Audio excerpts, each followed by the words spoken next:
Welcome to Fluent Phonics. Today we will discover the proper pronunciation of the word Elector.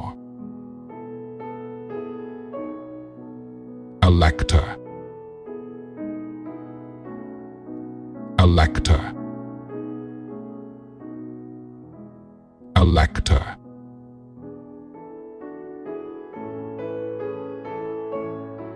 Here's an example of how one might use it in a sentence.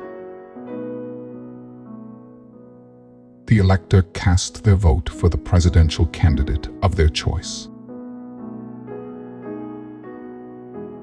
An elector is a person who has the right to vote in an election, particularly in choosing a candidate for a political office or position of power.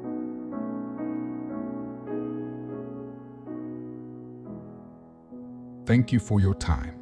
If you enjoyed this, please like and subscribe for further content.